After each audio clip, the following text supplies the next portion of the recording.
제가 20대 초반에 그 책을 봤는데 저는 그때 굉장히 충격을 받았어요. 인생은 항상 좋은 것이고 행복하고 아름다운 것인데 너무 부정적이게 그 사람은 인생은 고해다라는 거예요. 고통의 바다라는 것입니다.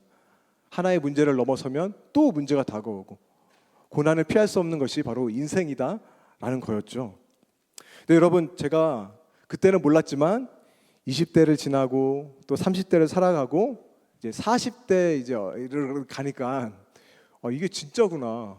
그 사람이 그냥 하는 말이 아니구나. 진짜 인생은 고해다라는 것을 저는 깨닫고 있습니다. 미국의 싱어송라이터, 어저께 여러분 수련회 라디오 오신 분들은 알겠지만 제가 곡 하나를 소개해 드렸어요. 라디오에서 벤폴주의 Still Fighting It 이라는 노래가 있습니다. 여전히 싸워야 된다? 그렇게 번역할 수 있겠죠. 이 곡은 아버지가 아들에게 인생은 이거야 라고 이제 감동적으로 이제 노래하는 그런 가사를 담고 있는데, 제가 이거를 설교 중에 부를 수는 없으니까요. 그렇죠? 부를 수 없으니까 굿모닝 선으로 시작합니다. 굿모닝 선. 부를 수 없으니까 가사를 나누면 이러한 곡입니다. 잘 잤니 아들아? 아빠는 한 마리 새란다. 갈색 셔츠를 입은 새. 콜라 사줄까? 감자튀김 먹을래? 소고기 콤보는 9.95달러밖에 안 하네. 걱정하지 마. 넌 돈 낼 필요 없으니까. 아빠한테 돈이 있단다. 이러면서 노래가 시작이 돼요. 생각해보니까 어렸을 때 부모님이 다 해주니까 걱정 없이 살았잖아요. 그렇죠? 뭐 사달라고 하면 사주고 돈 내주고, 우리가 뭐 돈 낼 필요 없으니까. 하지만 이제 후렴구에서 이런 고백이 나와요. 이제 모두가 알고 있지. 어른이 되기 위해 아파야 한다는 걸. 그래도 다들 잘 견뎌. 말해줄 게 있단다. 세월이 흘러도 우리는 계속 힘겼다는 걸. 우리는 여전히 싸워야만 한다는 걸. 더 뒤에 가사가 있지만 이 부분까지만 제가 나누도록 하겠습니다. 제 아들도 이 노래를 굉장히 좋아해요. 그래서 저랑 막 같이 틀어놓고 떼창하기도 하는데, 이게 아마 뜻을 모르고 찬양이래요. 미안합니다. 뜻을 모르고 노래하겠죠? 노래하겠습니다. 근데 이 노래가 말하는 게 뭡니까? 살아갈 아들도 그렇고 아버지도 삶의 힘겨움 앞에 여전히 이 싸움은 끝나지 않고 견디고 싸워야 한다. 그 의미를 담고 있습니다. 그게 인생이라는 거예요. 그런데 여러분, 이 사실은요, 나이의 많고 적음의 문제가 아닌 것 같아요. 오늘의 젊은 세대들인 여러분들도 이미 이거를 경험하고 있다. 누구보다도 경험하고 있다고 저는 생각을 합니다. 왜냐하면 오늘의 시대를 청년으로 살아간다. 너무 치열하고 너무 힘들기 때문입니다.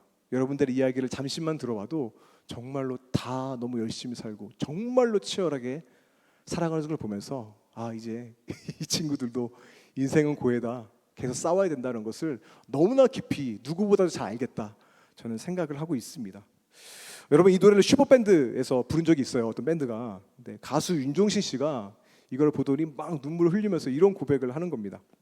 내가 인생관이 있는데, 자신의 인생관을 말하는데 그게 뭐냐면 인생은 기본적으로 불행하다는 거예요. 그래서 덜 불행하기 위해서 노력하는 것이 인생이다 라고 말하는데, 여러분, 저는 너무나 공감이 갔습니다. 혹시 이렇게 생각할지 모르겠어요. 목사가 왜 저렇게 믿음 없는 말을 하지? 인생을 밟고 인생을 긍정적으로 살아가야지. 예수 믿으면 무슨 고난이야. 무조건 기쁘고 찬양해야지라고 생각할 수 있겠지만, 아니요, 저는 너무 공감이 갔어요. 그치, 삶이란 그런 거지.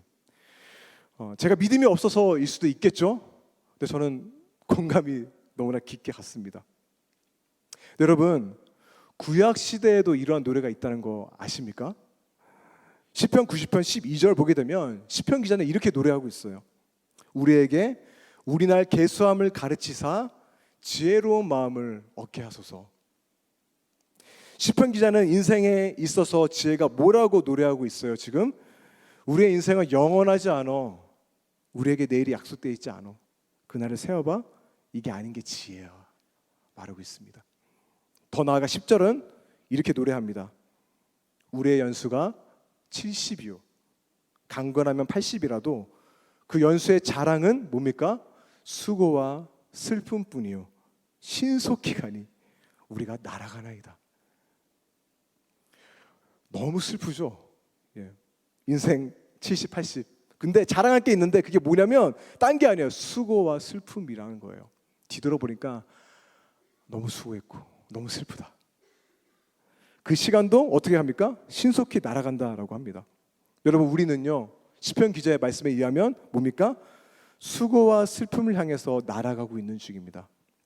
20대를 날아가고 30대 날아가고 40대를 날아가고 계속 시간이 흐를수록 가속도는 붙을 겁니다. 계속 날아가고 있습니다. 여러분, 시편 기자도 삶은 도무지 풀리지 않는 문제와 같아서 여전히 싸워야 한다는 것을 이미 노래하고 있었던 것이죠. 우리는요, 지금도 싸우고 있지만 여러분, 앞으로도 여전히 삶의 문제를 붙들고 싸워야 한다는 것이 사실인 것입니다.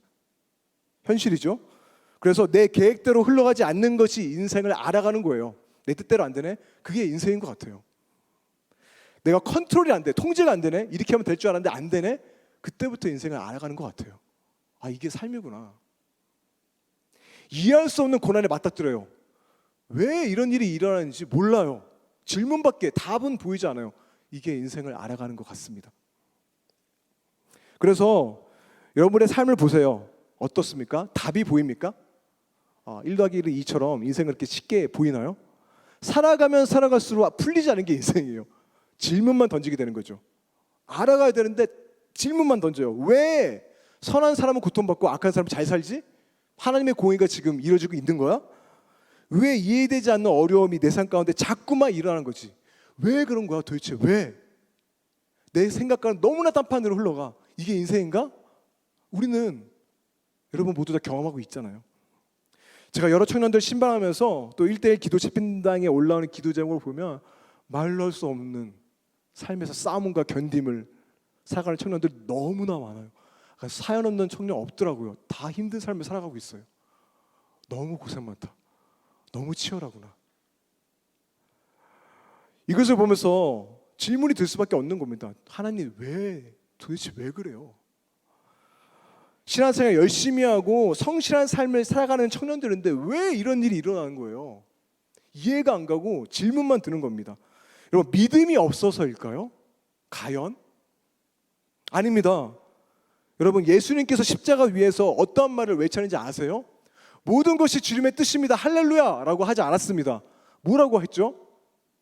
나의 하나님, 나의 하나님, 어찌하여 저를 버리셨습니까? 그분도 자신의 삶을 향해서 질문을 던졌던 것입니다. 왜 하나님, 왜 저를 버리셨어요? 예수님도 질문했기에 오늘 우리가 삶의 문제 앞에서 질문을 던지는 것은 여러분 너무나 당연하다라는 것입니다. 여러분, 우리가 불순종의 자리에서 질문하지 않습니다. 우리가 질문한 자리는요, 믿음의 자리예요. 지금 예배의 자리예요. 순종의 자리예요. 풀리지 않아요. 근데 질문만 드는 거예요. 이게 우리의 현실이다라는 것입니다. 여러분, 죄송한데요, 저는 오늘 설교를 통해서 이 질문에 대한 답은 이것입니다라고 말할 자격이 없습니다. 저도 모르기 때문에. 모릅니다. 저는 답을 줄 수 없어요. 중요한 것은 성경을 봐도요, 이러한 상황에 대한 구체적인 답이 나와 있다? 아닙니다. 나와 있지 않다입니다. 구체적으로 나와 있지는 않아요. 그렇다면 여러분, 우리는 어떻게 삶을 살아가야 하는 것일까요? 제가 오늘 여러분들과 나누기 원하는 것은 하나님께서는 답을 주기보다는 약속을 주셨다라는 것입니다. 약속입니다. 저는 그 약속의 말씀을 여러분들과 나누기 원합니다. 저도 답을 모르고 여러분들도 답을 모르지만 확실한 것은 약속이에요. 나누기 원합니다. 오늘 우리가 본문으로 삼은 로마서 8장 말씀인데요. 여러분, 로마서 8장 그냥 쭉 한번 읽어보세요. 가슴이 뛰는 구절입니다. 그러니까 모든 성경 중에서 가장 웅장하고 보화 같은 말씀들이 이 안에 가득 담겨 있어요. 묵상하면 묵상할수록 백미, 정말 멋진 구절들이 가득 차 있습니다. 그런데 여러분, 바울 또한 삶의 고통과 풀리지 않는 문제에 대해서 씨름하며 오늘 우리에게 어떻게 오늘 현실을 견디냐, 그것을 말하고 있는 게 또 로마서 8장이기도 해요. 자, 먼저 22절을 우리 함께 읽도록 하겠습니다. 22절입니다. 다 찾으셨죠? 시작. 피조물이 다 이제까지 함께 탄식하며 함께 고통을 겪고 있는 것을 우리가 아느니라. 여러분, 바울은 말합니다. 누군 잘 살아서 행복하고 누군 죄 때문에 고통받는 데가 아니라, 기본적으로 세상의 모든 피조물은 죄 때문에 함께 탄식하고 함께 고통 가운데 싸우며 살아가고 있다라고 지금 말하고 있는 것입니다. 여전히 우리는 싸워야 돼 라고 말하고 있는 것이죠. 더 디사이플 공동체 여러분, 먼저 우리가 알아야 할 것은 여러분들이 믿음이 약해서 삶에서 어려움을 겪는 것이 아니에요. 물론 하나님께서 너 정신 좀 차려 하면서 고난을 주시는 경우도 있어요. 하지만 대부분은요, 믿음이 있어도 우리가 겪게 되는 고난이 있다라는 겁니다. 피조물의 우리들은요, 인생의 어려움을 맞이해야 됩니다. 왜 그렇습니까? 성경에 의하면 본래 하나님께서 만드신 세상은 행복하고 완벽했어요. 근데 죄가 들어온 이후에 완전히 어그러진 거예요.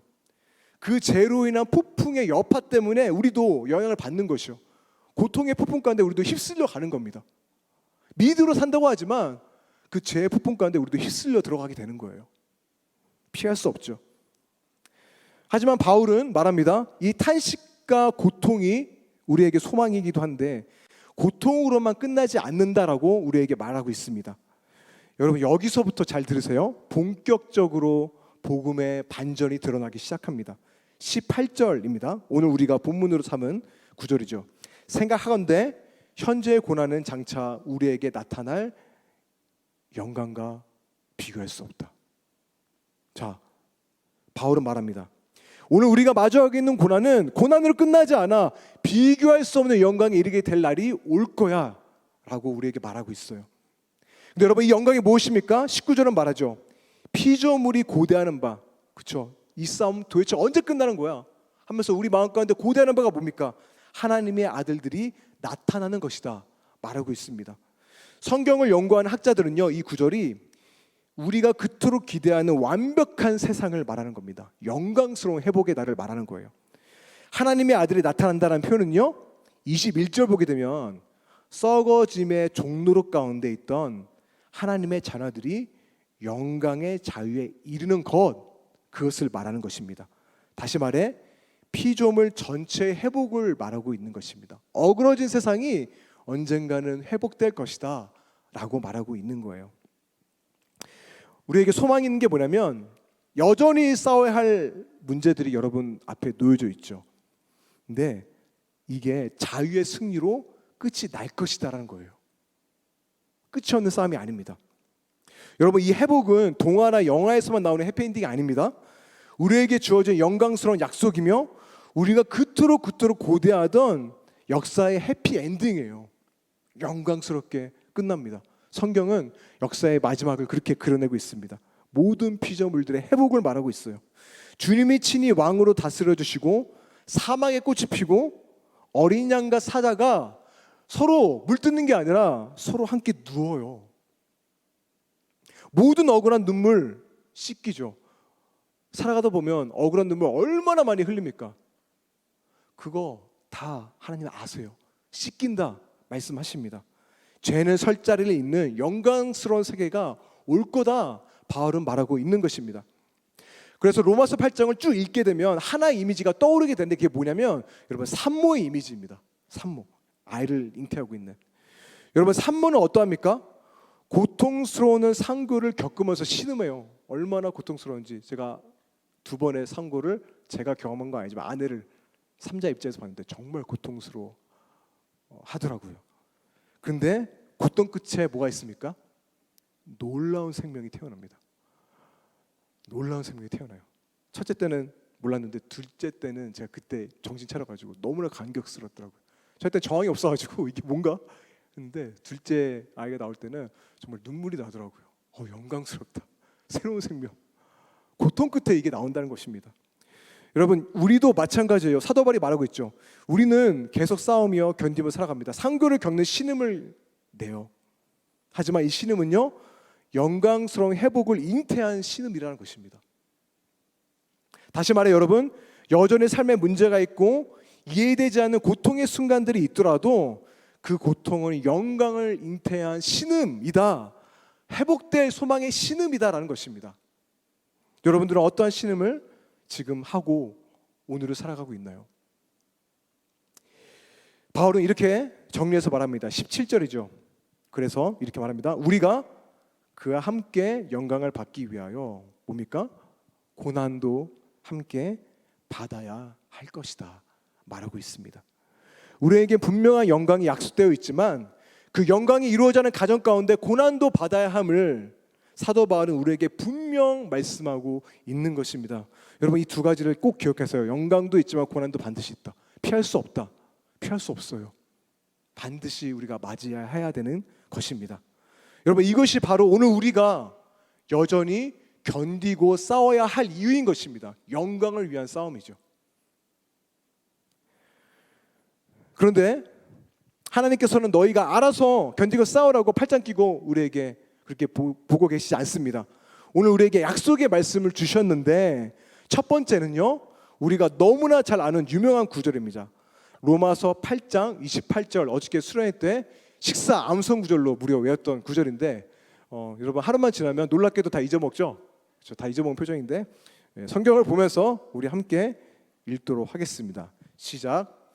우리가 알거니와 하나님을 사랑하는 자 곧 그의 뜻대로 부르심을 입은 자들에게는 모든 것이 합력하여 선을 이루느니라. 아멘.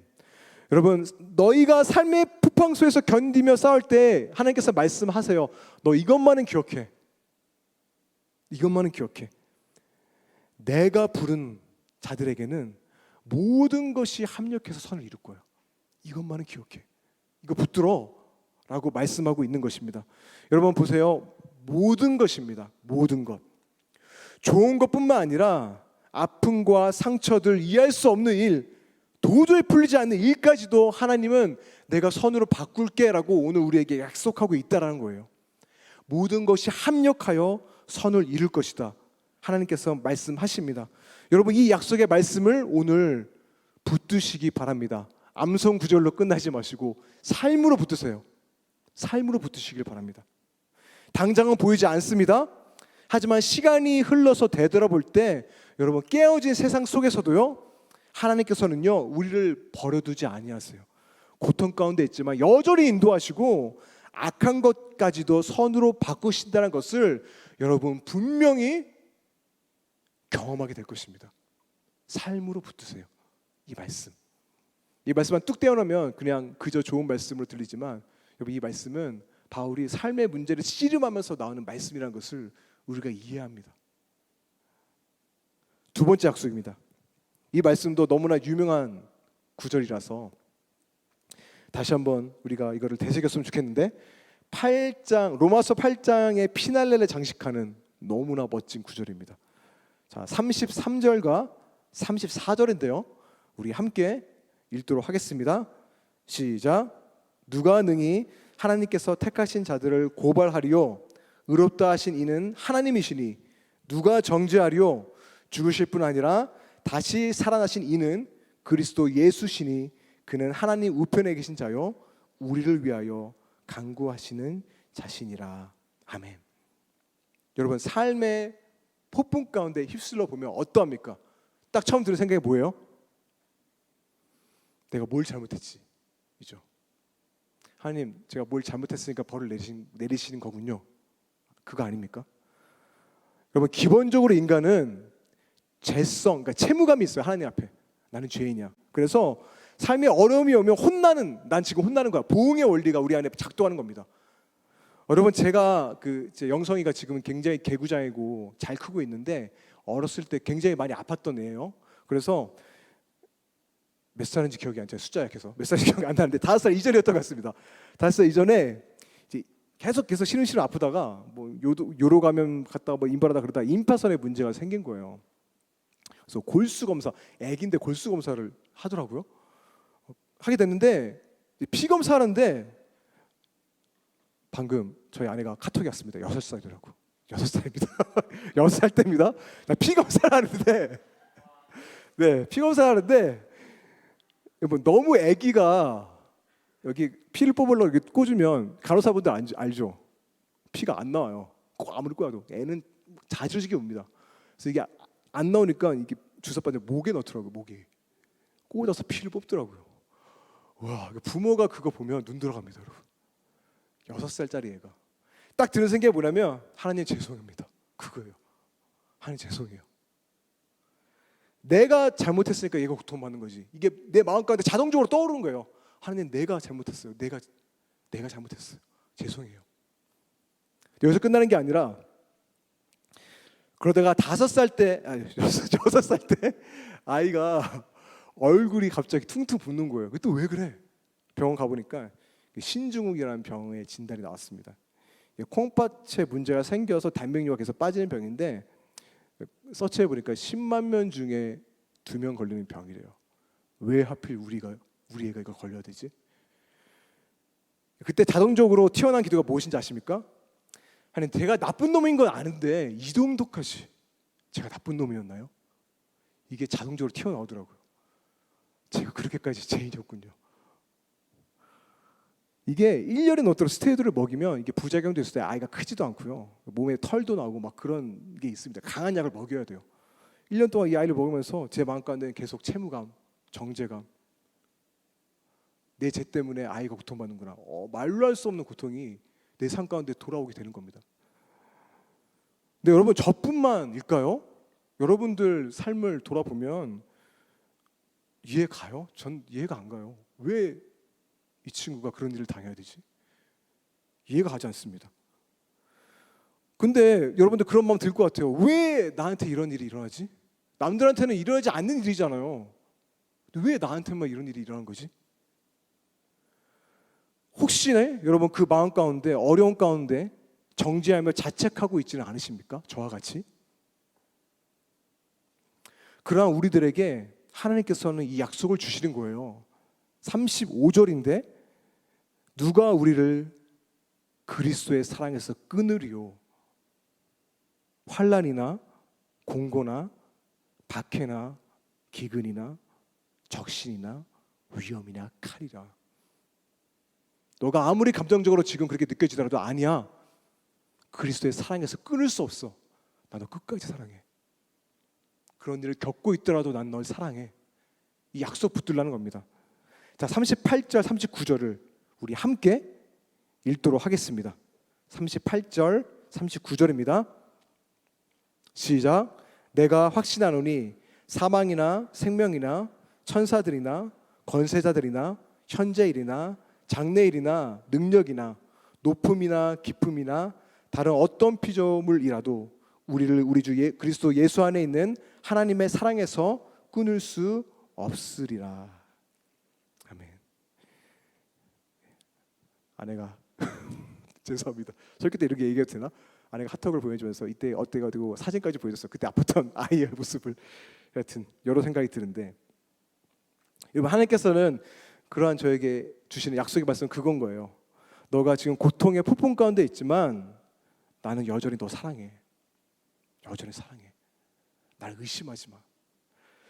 내 사랑이 그거보다 강해. 어떠한 것도 너를 내 사랑에서 끊을 수 없어. 이거 붙들어. 기억해. 어떠한 고통의 삶을 건널지라도 나 너 사랑해 라고 우리에게 약속의 말씀 주는 겁니다. 여러분, 이 약속의 말씀도 여러분 붙드시길 바랍니다. 삶으로 붙드시길 바라요. 하나님께서는 삶의 폭풍 가운데 있는 여러분들에게 이 약속의 말씀을 주시기 원한다는 것이죠. 하지만 제가 방금 말씀드렸던 이 약속을 붙들지 못한다면요, 인생의 폭풍이 몰려오면 정신없이 떠들어갑니다. 믿음마저 잃어버릴 수 있어요. 모든 자들에게 합력해서 선이 이루어지는 게 아닙니다. 하나님을 사랑하는 자, 이 약속의 말씀을 붙들고 있는 자에게 그 일이 일어나는 거예요. 따라서 여러분, 인생의 어려움은 어떻게 견디는 겁니까? 내 힘과 의지로, 끈기로? 아니죠. 말씀으로 견디는 겁니다. 인생은 말씀으로 견디는 거예요. 진리로 견디는 겁니다. 왜냐하면 하나님의 약속의 말씀은 우리 감정과는 상관없이 여전히 여기에 있습니다. 흔들리지 않는 토대와 같아서 언제나 이 말씀을 우리에게 말하고 있어요. 내가 너를 사랑해. 모든 것을 통해서 합력해서 선을 이룰 것이야. 오늘 우리에게 이 약속의 말씀을 주고 있는 것입니다. 따라서 여전히 견디고 싸워야 할 여러분들에게 저는 도전하고 싶어요. 여러분, 이 약속의 말씀 붙들고 진리로 견디세요. 말씀으로 견디세요. 합력해서 선을 이루시는 하나님 붙드세요. 여전히 나를 사랑하신다. 이거를 붙드세요. 감정에 속지 마시고. 사단은 계속해서 정죄할 거예요. 네가 그리고서 그리스도이냐? 네가 사랑받는 하나님의 자녀라고 네 삶을 봐. 네 꼬라지를 봐. 엉망이잖아.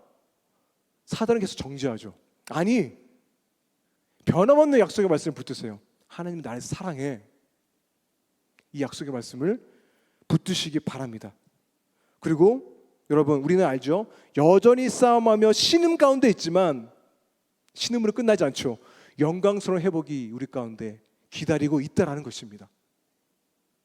더 나아가서 한 가지 더 기억해야 할 게 뭐냐면, 우리가 지금 말하고 있는 감당해야 될 이 겸딘과 싸움은요, 홀로 싸우는 것이 아니라는 것입니다. 개인전이 아닙니다, 여러분. 로마서 8장을 자세히 보세요. 반복되는 단어가 나오는데 그게 뭡니까? 우리입니다. 우리. 개인을 말하고 있지 않아요. 우리예요. 피조물이 고대하는 바 신음하며 회복의 영광을 바라보는 이 싸움은 개인의 싸움이 아니라 공동체와 함께 싸우는 것이다 라는 것입니다. 오늘 설교 제목이죠. 함께 견디고 함께 싸우라. 이 싸움은 우리가 함께 싸워야 하는 것입니다. 전도서 4장을 보게 되면 이렇게 함께하는 것에 대한 유익을 말하고 있는데 4장 9절입니다. 두 사람이 한 사람보다 나으면 그들이 수고함으로 좋은 상을 얻을 것입니다. 그렇죠? 또 10절입니다. 혹시 그들이 넘어지면 하나가 그 동물을 붙들어 일으키려니와 홀로 있어 넘어지고 붙들어 일으킬 자가 없는 자에게는 화가 있으리라. 여러분, 믿음의 싸움은 말하고 있죠. 홀로 감당할 수 없어요. 혼자 싸울 수 없습니다. 전도서 기자는 말합니다. 함께 있으면 동물을 일으켜 세우지만 홀로 있으면 일으킬 자가 없다. 우리가 함께 이 믿음의 싸움을 살아가게 되면요, 여러분, 서로를 일으켜주는 사역을 해야 되는 것입니다. 다 똑같아요. 다 문제 있고 다 넘어져요. 우리는 다 절름발입니다. 중요한 것은 붙들어주는 거예요. 넘어질 때 중요한 것은 그거 하나예요. 붙들어주는 겁니다. 함께 견디고 함께 싸우는 것이죠. 또 12절 말합니다. 한 사람이면 패하겠거니와 두 사람이면 맞설 수 있나니 세 겹줄은 쉽게 끊어지지 아니한다. 한 사람이면 도저히 이기지도 못해. 그냥 끝. 게임 끝이에요. 근데 두 사람이면 어떠합니까? 맞설 수 있는 용기가 생깁니다. 세 사람이면 그 이상이면 쉽게 넘어질 수 없다라고 말하고 있는 것이죠. 따라서 믿음의 공동체는요, 삶의 폭풍 가운데 맞닥뜨렸을 때 헤쳐나갈 힘을 우리에게 제공한다라는 것입니다. 우리가 모여야 될 여러 이유 중에 하나가 바로 이것입니다. 이 믿음의 싸움은 나 홀로 할 수 없어요. 함께 싸워야 하는 것입니다. 여러분, 하나님께서는요, 우리가 함께 견디고 함께 싸우기 원하신다라는 것입니다. 자, 이 모습이 구체적으로 어떠한 모습이냐면 지난주에 제가 함께 나누었죠. 몸의 비유를 다시 한번 말씀드릴게요. 여러분, 제가 제일 무서운 것이 어딜까요? 제일 무서워. 진짜 가기 싫어. 지금 예약을 걸었는데 한 달 동안 제가 모른 척하고 안 가고 있는 곳 알아맞혀 보세요. 치과. 맞아, 어떻게 알았어요? 와, 똑같이 연기한 것 같은데. 하여튼 제 아내가 예약을 잡으면 저 모른 척하고 전화 안 받고 안 가요. 왜냐하면 아프잖아요. 너무 아파. 기분도 안 좋고 소리는 나는데 실체는 모르는데 너무 아파. 근데 여러분, 치과 가면 어떠합니까? 막 이게 이빨을 막 하면 이빨은 제 몸에 있는 작은 하나에 불과합니다. 근데 그 치료를 받는 그 때는 어떠합니까? 이게 너무 아프니까 몸 전체가 이빨이 된 것 같아요. 모든 신경이 다 여기 있는 거예요. 미치겠는 거예요. 너무 아파. 다 이것만 있는 것 같아요. 내 몸 가운데. 이전에는 내가 이빨이 있는지 없는지 원래는 치아가 표준을 하고 해요. 근데 그냥 쉽게 이빨이라고 합니다. 이빨. 자, 네, 이전에는 제가 이빨이 있는지 없는지 여러분 감각도 없는데 그냥 살잖아요. 근데 아프니까 이게 너무 중요한 거예요. 제 삶에 있어서. 마찬가지입니다. 주님의 공동체, 몸인 공동체 교회는요, 누군가 고통 가운데 있다면 서로 연결되어 있기 때문에 그 고통이 한 몸으로서 함께 견뎌야 되는 것이고 함께 그 고통과 싸워야 하는 것입니다. 여러분, 이게 교회죠. 한 사람의 고통이 우리 모두의 고통이 되는 거예요.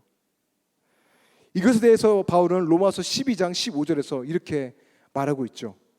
즐거워하는 자들과 함께 즐거워하고 우는 자들과 함께 울어라. 여러분, 바로 이것이 몸된 참 교회의 모습이다라는 것입니다. 이것이 바로 함께하는 힘인 것입니다. 자, 세계적인 베스트셀러 목적이 이끄는 삶, 여러분 다 읽어 보셨을 것입니다. 그 책을 쓴 분이 리거렌 목사님인데, 그분에게 2남 1녀가 있는데 그 중에 막내가 매튜 워렌이라는 아이예요. 27살, 그러니까 여러분들 뭐 그 정도인 것 같습니다. 그런데 2013년 4월에 충격적인 일이 벌어집니다. 매튜가 자살로 생을 마감한 것입니다. 여러분, 세계적인 베스트셀러를 쓴 초대형 교회 목사의 아들이 자살한 거예요. 근데 알아보니까 이 매튜라는 청년은요, 10년 전부터 정신질환을 알아왔다고 해요. 그래서 최고의 의사들과 상담 전문가들에게 치료를 계속 받았는데, 또 얼마나 많은 교인들이 이 매튜를 위해서 기도했겠습니까? 계속 기도했을 겁니다. 근데 끝내 매튜는 권총으로 스스로 목숨을 끊은 겁니다. 근데 너무 알아낸 게 뭐냐면, 당시에 리고렌 목사님은 부활절을 지내면서 전 세계 방송으로 부활의 소망에 관한 메시지를 전하던 때에 아들이 죽은 거예요. 소망을 전하고 있었는데 정작 그 아들은 죽음을 맞이한 것입니까? 여러분, 리고렌 목사님이 말로 할 수 없는 슬픔에 빠졌겠죠. 상상도 할 수 없죠. 어떻게 이런 일이 일어날까? 그런데 어떠한 일이 일어나냐면, 리고렌 목사님이 이 끔찍한 일을 당했을 때에 가까이 지내던 두세 사람이 있었는데, 이 리고렌 목사님을 절대로 혼자 내버려두지 않았다는 겁니다. 계속 집에 찾아가서 함께 있어주고 같이 밥 먹어주고, 뭐 말해준 게 아니에요. 말도 안 해. 그냥 같이 있어줬대요. 같이 있어주고 너무 힘들면 같이 울어주고 2, 3일 동안을 계속 같이 있어줬다고 합니다. 근데 훗날에 리고렌 목사님이 말하기를, 내가 이것 때문에 일어설 수 있었다, 내가 이것 때문에 사역의 자리에 갈 수 있었다라고 말을 하더라고요. 함께 아파하고 함께 견디고 함께 인생의 어두울 터널을 지나며 함께 싸워나간 이 모습, 우리가 꿈꿔야 될 공동체의 모습인 줄로 저는 믿습니다. 더 디사이플 공동체 여러분, 예기치 못한 삶의 어려움이 여러분에게 오지 않았으면 좋겠어요. 오지 않았으면 좋겠어요. 근데 제가 장담한다고 저는 모릅니다. 저도 아이가 그렇게 아플 줄도 몰랐고요. 내 삶이 그렇게 갈지도 몰랐습니다. 상상도 할 수 없는 일이 여러분 가운데 닥쳐올 수도 있을 거예요. 이거는 정말 장담하지 못하는 겁니다. 그래서 우리는 이야기했죠. 거친 삶 속에서 숨이 멎을 때까지 여전히 견디고 쌓는 것이 바로 우리라는 것입니다. 하지만 우리에게는 영광스러운 약속이 있다는 거 잊지 마시기 바랍니다. 그리고 홀로 견디며 싸우는 것이 아니라 믿음의 지체들과 함께 견디며 함께 싸워야 한다. 여러분, 이것을 오늘 붙드시기를 바랍니다. 이제 다음 주부터 목장이 개강이 될 텐데, 소망하는 바는 각 목장에 서로에게 힘이 되어주고, 누군가 쓰러졌을 때 함께 일으켜 세워주고, 웃을 때 함께 웃고 함께 우는 그런 공동체가 되기를 소망하고 기도합니다. 여러분, 제가 리고렌 목사님 아들 이야기를 했지만, 그 다음 2013년이니까 2014년 부활절 주간에 우리도 이러한 일을 겪었어요. 기억나시나요? 예, 수많은 학생들이 차가운 바닷속에서 죽음을 맞이하게 된 세월호 사건을 우리는 모두가 보게 됐습니다. 여러분, 이 두 사건 모두는 이해할 수 없죠. 부활의 소망을 노래하고 그때에 일어났던 이해할 수 없는 끔찍한 사건이었습니다. 왜 이러한 일들이 일어나야만 했을까? 여전히 우리는 모르죠. 모릅니다. 하지만 우리가 믿는 바는 사도 바울이 우리에게 말하죠. 모든 피조물이 고대하는 바 너의 신음과 눈물 씻겨져 내려갈 거야. 영광의 자유에 이를 것이야. 하나님께서는 그 모든 것을 회복시킬 것이야 라고 우리에게 약속하고 있다라는 것이죠. 여러분, 이 소망을 끝까지 붙드시길 바랍니다. 포기하지 마세요. 이 약속을 붙드세요. 여러분, 하나님께서는 십자가의 죽음을 부활의 소망으로 바꾸신 분이시죠. 이해할 수 없지만, 이해할 수 없어요. 그러니까 답을 안 줄게요. 저도 몰라요. 하지만 십자가에서 부활의 소망을 바꾸신 분이 우리 주님이라면 여러분의 상황 가운데서도 소망으로 바꿀 것입니다. 이해할 수 없는 상황이지만 분명히 선으로 바꾸실 거예요. 말로 할 수 없는 영광에 이르게 될 것입니다. 왜냐하면 우리에게 약속의 말씀이 있기 때문인 것입니다. 우리 시간 함께 찬양하고 기도할 텐데요. 아마 뭐 저뿐만이겠습니까? 여러분들도 지금 산 가운데, 폭풍 가운데 있을 줄로 압니다. 여전히 풀리지 않고 이해되지 않는 문제들 여전히 있을 것이고, 여전히 견디고 여전히 쌓아야 될 문제가 여러분 눈앞에 놓여져 있을 것입니다. 여러분 기억하세요. 하나님께서는요, 그 폭풍을 피하는 것이 아니라, 폭풍을 없애는 것이 아니라 폭풍 속으로 들어가기를 원하십니다. 오히려 그 속에서 역사하기를 원하세요.